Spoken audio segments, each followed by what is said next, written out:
Proud to serve northeastern and central Pennsylvania. This is WNEP TV 16, the news station. Now, Nolan Johannes, Karen Harch, Jack Ruland in Skycam 16, meteorologist Tom Clark with his backyard forecast, and Tim Carlson Sports. This is Newswatch 16. Good evening, I'm Karen Harch. Nolan Johannes has the night off. Some PUC officials say PG&W should pay for selling its customers bad water.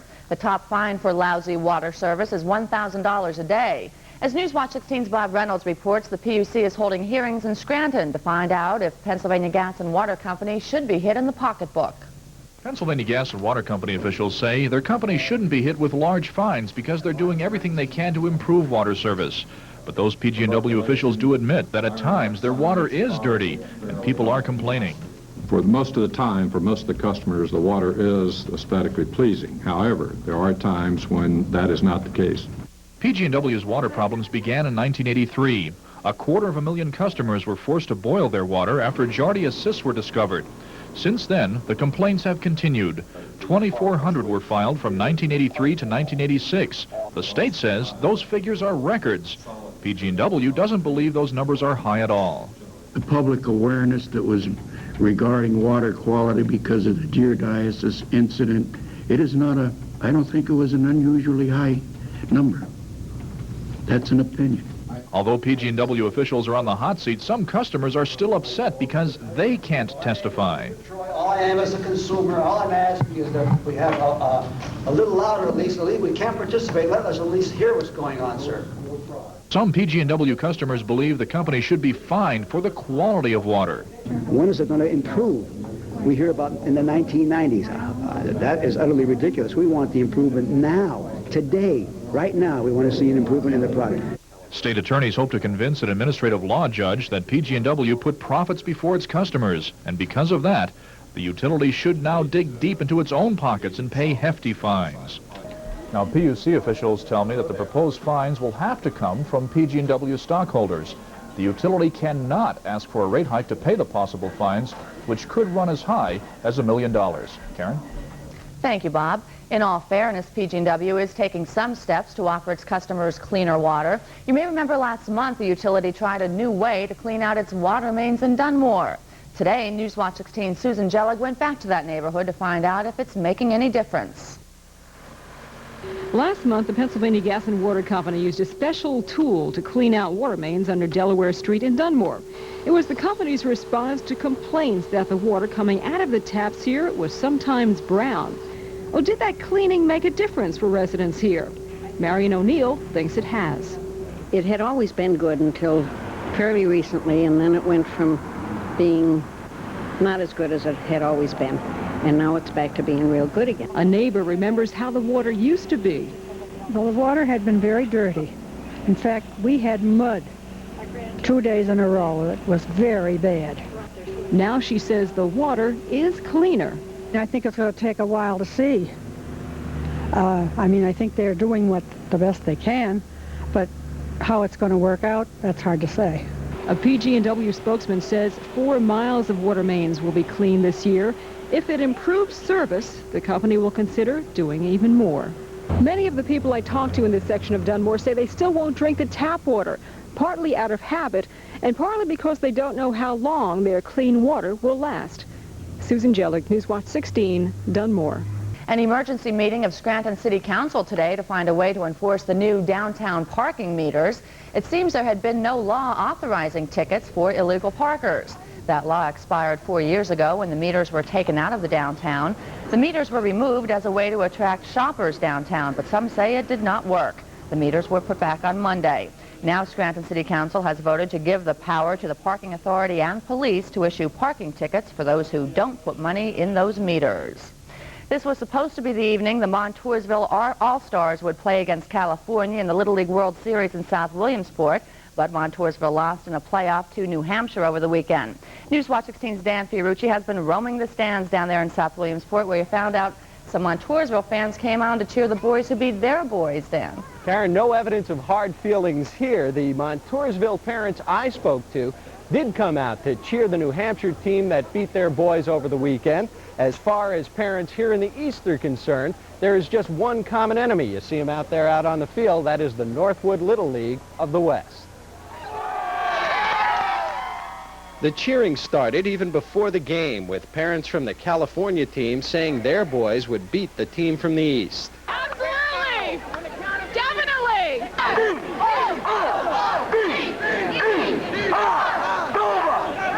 On the other side were the parents from Dover, New Hampshire. You know, the guys who beat our Montoursville team. It was a heck of a game. That kid has a real good curl ball, and it was a shame someone had to lose that game. I watched that game. That kid's a very, very good catcher, and they're very nice people, and unfortunately only one team can come here. And among the New Hampshire fans, the father of a former Montoursville player. At this point, I don't think they're our enemies. We're here to root them on, hope that they do a heck of a good job here today. Now, Karen, at this point, they are doing a heck of a good job, but not quite good enough. It turns out the West is winning in the 5th inning here, 13-0. So it's turning out to be a tough day for the Eastern Division teams. Dan Fiorucci, Newswatch 16, reporting live from Lamade Stadium. Now back to you, Karen. Okay, thanks, Dan. When Newswatch 16 continues, getting ready to teach the children about a deadly disease. Plus, later on the Pennsylvania Road, Mike Stevens will share some memories of a Little League World Series. The Great Broyhill Fall Preview Factory Sale at Jacob Kurlanchik ends Saturday. Free interest for 1 full year with 30, 40, 50% off. Win a fabulous $1,500 Broyhill shopping spree. Broyhill factory fans have filled Jacob Kurlanchik's with sumptuous living rooms, scores of styles, hundreds of fabrics, elegant dining rooms of cherry oak and pecan, dynamic bedrooms, immediate delivery, or special order now for the holidays at sale prices. Tomorrow, Friday, and Saturday at all Jacob Kurlanchik stores. The start of the new school year is just around the corner, but this year something different will be taught in most classrooms. AIDS education will be a must in public schools. It's one thing to teach high school kids about the deadly disease, but how much do you tell elementary school kids? As Newswatch 16's Valerie Devine reports from Monroe County, that question is causing a real problem. This is the way Janice Halterman spent her morning here at the Stroudsburg School District, typing up an AIDS curriculum for students at a secondary level. Health Curriculum Coordinator Lynn Breedy hasn't been able to get her elementary curriculum to the school secretary yet.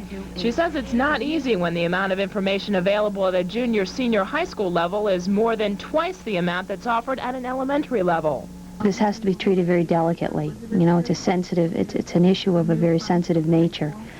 And I think you really have to make sure that you have everything in line before you implement any kind of an AIDS curriculum. Breedy says an average student is required to take a class including AIDS instruction 3 times in their 12-year school career. AIDS here at Stroudsburg will be taught in health classes like these, with at least 2 or 3 class periods devoted to the deadly disease. Because of the delicate nature of teaching AIDS to elementary students, Lynn Breedy's already planning the best possible way for teachers to get their point across. Perhaps when we do teach it on the elementary level, a good strategy, an effective strategy in the elementary grades would be to use a brainstorming technique and to ask the students, what do you know? What have you heard about AIDS? Because of the amount of work involved in setting up an AIDS curriculum for elementary students, those students probably won't begin their AIDS education until after this January. But as far as students in junior high and high school are concerned, they'll begin learning all about AIDS starting this fall. Valerie Devine, Newswatch 16, Stroudsburg. The State Health Department has released the latest information on AIDS here in Pennsylvania, and our state ranked 7th in the number of confirmed cases of the deadly disease. As of yesterday, there have been 1,020 confirmed cases of AIDS, and nearly 2/3 of the victims have died. About 3/4 of the victims are either homosexual or bisexual men. 1 in 10 of the cases involve people who used intravenous drugs. The area in Pennsylvania hit hardest by AIDS is Philadelphia. 590 AIDS cases are confirmed there. Nationwide, as of last week, there were more than 40,500 cases of AIDS confirmed in the nation.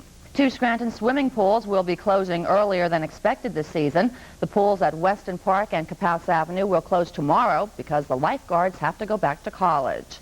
And a marathon softball game in Scranton is finally over after 107 innings.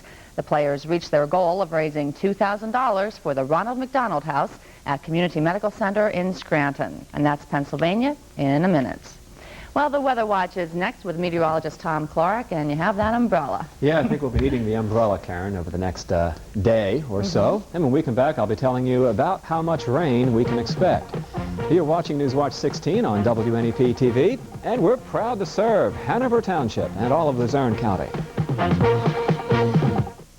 $87 delivers. Your Northeast Nissan dealers are in the stretch drive, and this is the clincher. Now through September 7th, buy or lease any Nissan Sentra or Maxima in stock, and $87 delivers. The Sentra rated #1 in customer satisfaction, the most trouble-free car in its class. The Maxima, the ideal answer to high-priced touring sedans. $87 delivers at your Northeast Nissan dealers. Larry Herring Williamsport, Bradley Lawless Scranton, Lehigh Valley Nissan Lehighton, Fred Schuler Wilkes-Barre, and Abelhoff Nissan Stroudsburg. Think IGA today. We're having a super saving 8-cent sale, and the savings are on us. Come on in and make a big splash with pure Florida Minute Maid orange juice. 64-ounce container, $1.38. Or roll out the savings with a big roll of Brawny paper towels, 58 cents a roll. And scoop up the creamy goodness of Old Philadelphia ice cream, half gallon, $1.98. Think IGA today, 'cause we're thinking of you. Well, Chief Meteorologist Tom Clark was right. The rain moved into South Williamsport this afternoon, and that put a damper on the Little League World Series. The first game got off without a hitch, but the 5 o'clock game was pushed up to start at 10 after 4 in hopes of getting it in before the rain became too heavy. The faithful fans hung in there armed with umbrellas and cardboard covers. Those without rain gear took shelter at Lomedy Stadium, not wanting to miss that championship action. Well, Tom says we do need that rain, though not on the ball field, but out there in the backyard, right, Tom? Look at my lawn, Karen. Oh, it's awful. It has died of thirst. Over the past 17 days in our backyard, only 1/1600ths of an inch of rain has fallen. And so far this month, we've had only 30% of normal here in our backyard. But some much-needed rain is on the way. Thankfully, it was only a light rainfall over central Pennsylvania this afternoon, but it will be getting heavier later on tonight. Now, beginning with my weather watcher out in South Williamsport, Andrea Girio tells me 69 degrees and just cloudy there now. Kevin Miller down there in Tamaqua tells me 70 degrees and some drizzle falling down there. And Carrie Hatton in Lakeville, Wayne County, tells me 66 degrees now and just cloudy up there at this hour. I think those planes wait until I come out to do the weather takeoff. Now there's a shot of the stadium. 70 degrees out back, the humidity 51%, the wind southwest at 10, the barometer falling from 30.18. I'll have to talk to those guys in the control tower. 75 the high here today. We had quite a bit of sunshine this morning. 47 the low this morning. 98 and 45 are the records for the date. And we topped off at 79 with some sunshine 1 year ago. Now, checking Skywatch 16's Doppler radar, we're not detecting any rainfall yet. This is just a reflection off of a mountaintop in southern Columbia County, and the same down there in parts of Union County, but no rain being detected yet. It's very, very light, and most of it's scattered over the western half of Pennsylvania. We can expand the radar view now across the northeastern part of the country. The light rain extends from Pennsylvania out across Lake Erie, Michigan, and Chicago, and out there in Illinois. Some big thunderstorms down to the south across Missouri and down off of Cape Hatteras. But it's a light rainfall that's moving due east at about 25 miles per hour. As we check the cloud photograph, and we can see just a huge expanse of clouds, and we have a storm center now centered out near Chicago, and out ahead of it there is just a battle going on between hot and cool air. 62 in Cleveland this afternoon, 92 in Indianapolis, 97 down there in Nashville, Tennessee, and these clouds are the result of the warm air trying to replace the cool air. It's overrunning the cool air, and the clouds get thick, and it starts to rain, and that's what will be happening here overnight tonight as this warm front heads towards the northeastern part of Pennsylvania. This storm is heading right in our direction, which means that the hot air is not going to reach us. It'll stay to our south. Now, for tonight, some drizzle may precede the rain as it spreads into eastern Pennsylvania. Rainfall amounts about 1/3 of an inch over the southern counties, about a 1/2 inch over the Poconos, and maybe about 7/10 of an inch by 9 o'clock tomorrow morning up towards the north. Temperatures in the mid to upper 50s overnight and a southeast wind. Here's the sunrise time for tomorrow morning, 6:24, and the sun sets at 7:45. So for tonight, then, we'll have some rain around and 57 degrees for the low here. Showers tomorrow. Most of the rain coming tomorrow morning and then kind of tapering down to some showers in the afternoon. Could be some problems for the games out there in South Williamsport. And then on Friday, a cold front comes through. Maybe a morning shower, then kind of staying rather cloudy, 68 degrees. But Karen, there is some good news. Sunshine this weekend. It looks pretty good. All right. Okay. Thanks, Tom. Tim Carlson is next with the Sports Watch with Paul Molitor going for 40 in a row tonight. Plus today's somewhat soggy results from the quarterfinal play at the Little League World Series. Glacier Bay, Alaska and Old Milwaukee both mean something great to these guys. Glacier Bay means the one and only Alaskan king crab, sweet, fresh, and big. And Old Milwaukee means a great beer. Cold, crisp Old Milwaukee beer and smooth, golden Old Milwaukee Light. There's nothing like the flavor of a special place. Old Milwaukee beer. Old Milwaukee and Old Milwaukee Light. Hey guys, it doesn't get any better than this. Tim Carlson is live in South Williamsport with the Sports Watch. Is it still raining out there, Tim? Yes, Karen, you didn't have to rub it in, and I don't have shades on today, of course, because it is raining. You know, the big thing out here today was trying to get both games in before the rain came. Well, the rain came, and they still played anyway, just very light rain. What they did do, though, is they got the first game in at 2 o'clock, and then they started the second game early today at 4:10, and that's the game that's almost over right now. There's 2 out in the bottom of the 6th inning with the West leading the East 13-0, and the pitcher for the West with a no-hitter going, and he's got 2 strikes on the batter right now, and he's just thrown the no-hitter as the West has defeated the East 13-0. We'll have more on that in just a second, but right now, let's take a look at the earlier highlights from Game 1. The Canadians get on the board first in the top of the first. David Jones' fly ball is dropped, and Jody Rutledge comes around to score, and it's 1-0 Canada. Now 2-0 Canada in the bottom of the second. Latin America gets a run back. Carlos Polino singles Andres Ascendo home, and it's 2-1. Later in the second, Latin America gets the lead as Canada's pitcher Kyle Curry wild pitches Ricardo Bertiez home. It's 3-2 Latin America. Next time up, Canada fights back. Dana Eastwick gaps one to left center, scoring Jeff Oliver and Kyle Curry, and it's 4-3 Canada. That lead held up until the bottom of the 4th inning when Wilkier Pachardo goes deep to left for a 2-run homer, and it's 5-4 Latin America. Next batter, Juan De Los Santos. Watch him put a charge into this one. It'll go as a solo homer to make it 6-4. And Latin America gets an 8-strikeout performance from pitcher Bertiez and holds on to win 6-4 over Canada. Now, weather permitting, tomorrow Latin America will play the Far East team from Taiwan at 2 o'clock. And now do we have some highlights from the early game going on? Okay, let's take a look at them right now. Top of the 1st inning. The West gets the lead. Aaron Garcia, 2-run homer to left center, and it's 2-0. Later, Ryan Jones comes to the plate, and he's going to do the same thing that Mr. Garcia just did. Are we going to see the second homer? Here it comes. Boom, and there it goes to make it 4-0. And the U.S. West beat the East 13-0 on the no-hitter. Now, the winner of this game will play the U.S. Central team from Chesterfield, Indiana for the United States Championship, weather permitting, tomorrow at 5 o'clock. Now, if not, they will play Friday, since that is a rain makeup day for the Little League World Series. And by the way, you can see the Little League World Series live here on Channel 16, the championship game, Saturday at 4 o'clock on ABC. Now, can you believe Paul Molitor right now? The hit streak is up to 39, and it's now just moving on unbelievably. He got there last night against Cleveland, and here it is, although he did get the crowd antsy as he made them wait until his 4th at bat.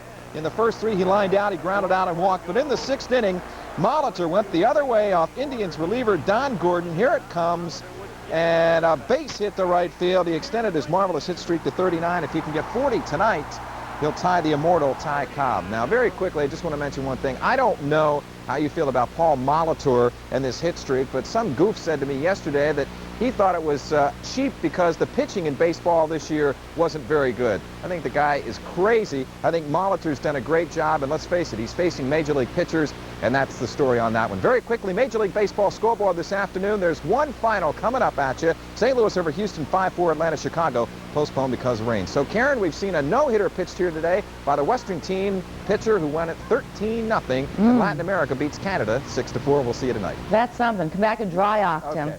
When Newswatch 16 continues, we'll take a trip down the Pennsylvania Road with Mike Stevens. Mike takes a look at a fuzzy little guy who tends to grow on baseball fans, and for many becomes a new member of the family. Franklin's family restaurants believe that one delicious turn deserves another. So for a limited time, when you order any Franklin's dinner with soup and salad bar, you'll get a slice of strawberry pie or ice cream cake free. Just think, your choice of any freshly prepared meal plus our soup and salad bar, and just when you think it's over, you get a cool slice of strawberry pie or ice cream cake absolutely free. Come on in, because at Franklin's, one delicious turn deserves another. You're gonna love it. Before you pick up your phase circular, prepare yourself to be dazzled with the savings. Here's just a few of the bargains you'll find. This Memorex High Bias 10-pack of 90-minute cassettes with free headphones is only $15.88. Buy any Revlon Natural Wonder product and receive a Natural Wonder eyeshadow for just 1 cent. And these Clairol Condition hair care products are only $1.22 each. Phase Giant Saving Circular. Don't say we didn't warn you. Another way, Phase is obviously not your average drugstore. Finally, Mike Stevens is spending this week at the Little League World Series in South Williamsport. Today he went looking for souvenirs and he checked up on an old friend. Mike is live now at Lomedy Stadium. Are you there, Mike? How's your little buddy doing? Hi, Karen. How are you? Well, you know, everybody, when they leave a ball game, they want to take home a souvenir with them. And you and I were here a couple of years ago when they introduced a brand new souvenir, which I'm happy to tell you is getting a good bit of fame. There's a character here people ask to see all the time. Have for the last 2 years. His name is Dugout. Why, even some reporters I know want to hold him close to their heart. He seems to be their kind of guy. Dugout's really a mix of characters who, since birth 2 years ago, has taken on an identity of his own. It really symbolizes the kids, you know, the enthusiasm, the lively spirit, and always ready to go, full of energy. That's what he symbolizes, and has done a good job of that. Dugout's likeness is on a lot of things. Necklaces and earrings are new this year. This little mascot is a really big seller. It's a cuddly sort of character, and they seem to feel very warm towards Dugout. So it's been a big success. The items at the concession stand this year, the last couple of years, have been very successful. Thank you.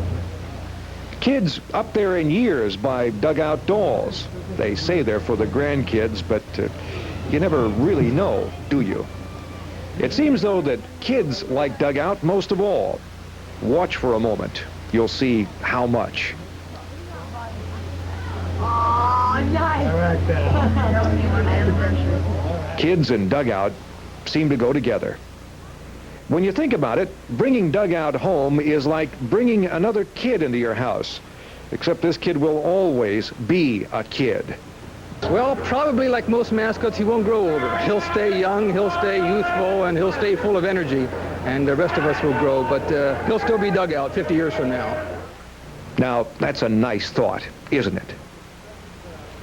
I'm here to tell you, Karen, that Dugout is waiting for you to come down and visit maybe tomorrow night. Hope to see you then.